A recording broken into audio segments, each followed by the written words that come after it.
This is a story about something that happened a long time ago, but which is still happening today. A long time ago, there was a very old, very clever, very cruel king. His name was Herod, and although he had been king for a long time, the people hated him. Not that they'd say that out loud, because if you said something bad about Herod, he was sure to find out. Herod had spies everywhere, and he had lots and lots of secret police. This is one of them. This is Secret Policeman Number 3. Nobody knows his real name. It's a secret. But for as long as he can remember, he has worked for the king. One day, Secret Policeman Number 3 was guarding the main gate when some visitors arrived. "We are wise men," they said, "from the east." Secret Policeman Number 3 was impressed. He'd never met wise men from the east before. He'd never met wise men from the north, south or west, come to that.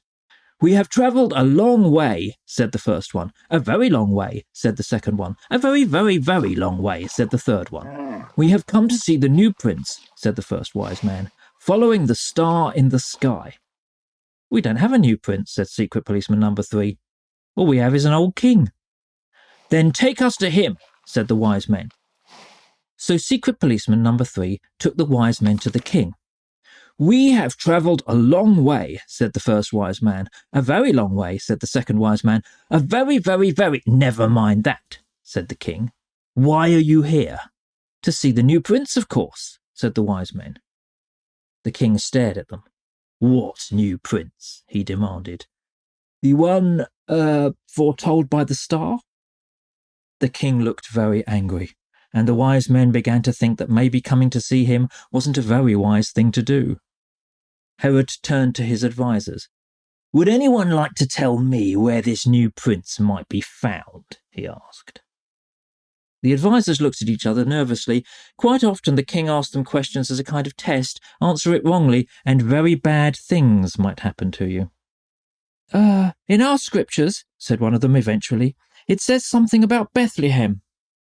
The king turned to the wise men. "There you go," he said. "Bethlehem." The wise men turned to go. "Oh, and if you find this prince," said Herod, "do come back and tell me, so that I can meet him as well." After the wise men left, Herod sent everyone out of the hall except for Secret Policeman Number 3. For a moment, he was very worried that he'd done something wrong and that a very bad thing might happen to him. But Herod beckoned him close. "Follow them," he said. "Tell me where they go, in case they don't come back." "Do you really think a prince could be born here without you knowing, sire?" asked Secret Policeman Number 3. "Of course not," snarled the king. "There are no other rulers except me.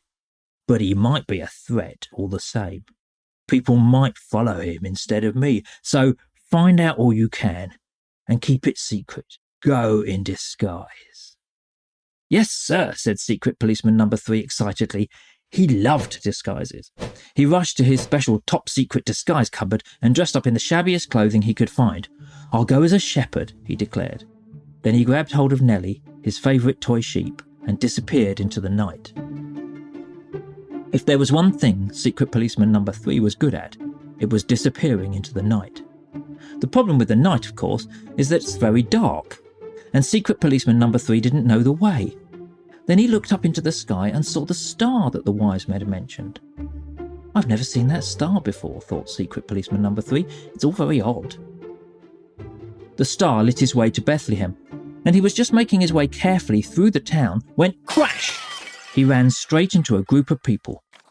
"Watch where you're going," they said. "Sorry," said Secret Policeman Number 3. "I'm just a visiting shepherd. Look, I've got a sheep and everything." "Oh, we're shepherds as well," said their leader. He looked at Nellie the sheep. "Your sheep isn't moving much," he said suspiciously. Yeah, she's fainted," said Secret Policeman Number 3. "She had a fright." "A fright? Did you see the angels as well?" asked another shepherd. "They were scary, weren't they? Did they tell you about the baby?" "We've seen him," said another. "We think he's the Messiah, the one who'll rescue all of us, the one true king. He's here." The shepherds started laughing and cheering and slapping each other on the back. They were so happy. "So what did the angels say to you?" they asked. But Secret Policeman Number 3 was no longer there. He had disappeared into the night. First the star, and now all this stuff about angels and the Messiah, thought Secret Policeman Number 3. It's all very weird. He turned a corner and bash! Bumped straight into someone else. Watch where you're going, she said. Sorry, said Secret Policeman Number 3. I'm just a visiting shepherd with my sheep. Oh, not another shepherd, said the woman crossly. Firstly you barge in on that poor young mother, and now you run around town bashing into people. What young mother would that be? Asked Secret Policeman Number 3. Oh, poor young thing, said the woman. I went to help her with the baby, and you know where they put the child? In a manger, an animal's feeding trough. I mean, it's not hygienic, is it? The woman stopped and stared at him suspiciously. Wait a minute, she said. Why isn't your sheep moving? Concussion, said Secret Policeman Number 3. She got knocked out when we bumped into you. Said the woman. Anyway, you're not to go and bother that young mum. But Secret Policeman Number 3 was no longer there. He had disappeared into the night. The star, the angels, and now a baby in a manger, thought Secret Policeman Number 3. It's all very strange. He could see a building with a light ahead of him. He went towards it, and then smash! He walked straight into the wise men. Watch where you're going, said the first wise man. Oh, sorry, said Secret Policeman Number 3. I'm just a visiting shepherd with my sheep. Why isn't your sheep moving? Said one of the wise men. She's asleep, said Secret Policeman Number 3. She's tired out after walking such a long way. You as well, said the wise men. We came a very, very, very, very, very long way, and all to give the baby our gifts of gold, frankincense, and myrrh. Why would you give a baby such expensive things? Asked Secret Policeman Number 3.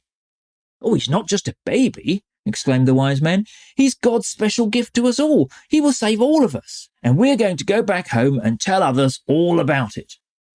Are you going to tell Herod? Asked Secret Policeman Number 3. Of course not, said the first wise man. We're not stupid, we're wise. Very wise, agreed the second wise man.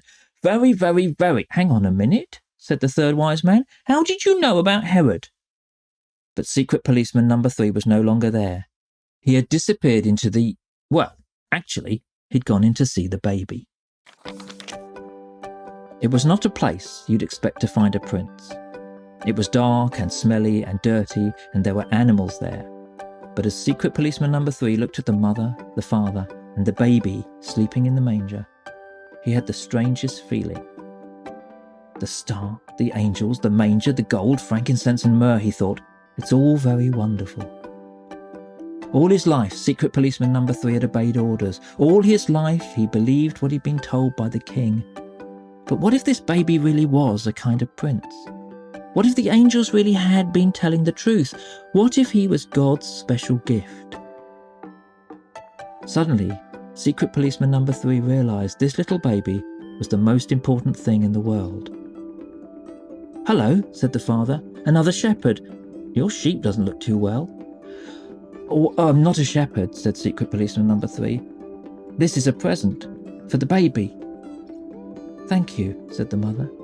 But we haven't any time, said Secret Policeman Number 3 suddenly. The king thinks your son is a threat, and that means a very bad thing might happen to him. The father nodded. We know, he said. I had a dream. We have to go. But where will we be safe? Asked the mother. She was very young, and she looked very tired. I'll take you, said Secret Policeman Number 3. I know where you can cross the border without anyone seeing. How do you know that? Said the father. I used to be a secret policeman. And what are you now? I don't know. Somebody different. Somebody better. So Secret Policeman Number 3 led the mother and the father, whose names were Mary and Joseph, away from Bethlehem and on a special secret route across the border into Egypt. You'll be safe here, he said. Thank you, said Mary. What will you do now?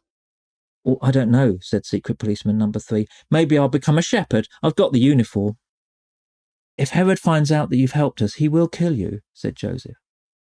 I'll be careful, said Secret Policeman Number 3. I'll have to hide. He thought for a moment.